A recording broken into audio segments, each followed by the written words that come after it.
To me, it's a magazine that's going out of business. ইয়েমেনের প্রতিরোধ যোদ্ধাদের মারতে গিয়ে এবার কঠিন বিপদে পড়ল পরাক্রমশালী আমেরিকা। যে দেশ নিজেদের প্রযুক্তি নিয়ে বড় বড় বুলি আওড়াত, আজ এক সাধারণ মেসেজিং অ্যাপের চেটে ফাঁস হয়ে গেল তাদের ষড়যন্ত্র। বিশ্বের সামনে যুদ্ধ পরিকল্পনা উন্মুক্ত হয়ে যাওয়ায় ভয়ঙ্কর লজ্জায় পড়েছে দখলদার ইসরায়েলের পৃষ্ঠপোষক আমেরিকা। ঘটনার সূত্রপাত এনক্রিপ্টেড মেসেজিং অ্যাপ সিগন্যালের একটি গোপন গ্রুপকে কেন্দ্র করে। ট্রাম্প প্রশাসনের জাতীয় নিরাপত্তা বিষয়ক শীর্ষ কর্মকর্তারা ওই গ্রুপে যুক্ত ছিলেন। হুতি পিসি স্মল গ্রুপ নামের ওই চ্যাট গ্রুপটিতে ইয়েমেনের প্রতিরোধ যোদ্ধাদের বিরুদ্ধে সামরিক হামলার যাবতীয় পরিকল্পনা নিয়ে আলোচনা হতো।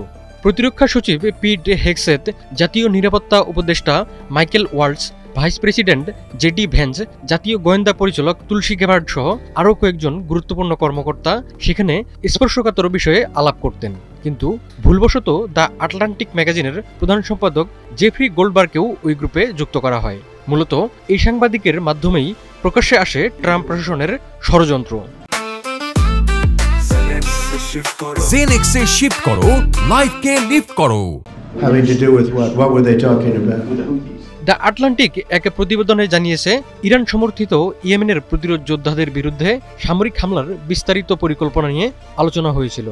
এতে হামলার নির্দিষ্ট লক্ষ্যবস্তু, মার্কিন বাহিনীর অস্ত্র এবং হামলার সময়সূচি নিয়ে তথ্য ছিল। আটলান্টিক সম্পাদক গোল্ডবার্গ গত 15 মার্চ ওই মেসেজগুলো দেখতে পান। আশ্চর্যজনকভাবে তিনি তথ্য পাওয়ার মাত্র 2 ঘন্টা পরেই ইয়েমেনে একাধিক বিমান হামলা শুরু করে যুক্তরাষ্ট্র। হামলার পরিকল্পনা ফাঁসের পর বিব্রতকর পরিস্থিতিতে পড়েছে ট্রাম্প প্রশাসন। প্রেসিডেন্ট ডোনাল্ড ট্রাম্প বলেছেন, আমি এ বিষয়ে কিছুই জানি না, আমি দ্য আটলান্টিকের বড় ভক্ত নই। পরে অবশ্য হোয়াইট হাউসের একজন কর্মকর্তা জানিয়েছেন, বিষয়টি নিয়ে ট্রাম্পকে বিস্তারিত জানানো হয়েছে। যুদ্ধের পরিকল্পনা ফাঁসের ঘটনায় ডেমোক্রেটদের সমালোচনার মুখে পড়েছে ট্রাম্প প্রশাসন। সিনেটর টেমি ডাকওয়ার্থ এ ঘটনাকে জাতীয় নিরাপত্তার জন্য হুমকি বলে অভিহিত করেছেন। যুক্তরাষ্ট্রের জাতীয় নিরাপত্তা পরিষদ এ ঘটনার তদন্ত শুরু করেছে। প্রাথমিকভাবে ধারণা করা হচ্ছে, কোনো কর্মকর্তা ভুলবশত গোল্ডবার্গের ফোন নম্বর ওই গ্রুপে যুক্ত করে ফেলেছেন। তবে গুরুত্বপূর্ণ এবং সংবেদনশীল আলোচনার জন্য কেন একটি বাণিজ্যিক অ্যাপ ব্যবহার করা হচ্ছিল তা নিয়ে প্রশ্ন উঠেছে। নিরাপত্তা বিশেষজ্ঞরা এ ঘটনাকে মার্কিন প্রশাসনের তথ্য ব্যবস্থাপনার গুরুতর ত্রুটি হিসেবে দেখছেন।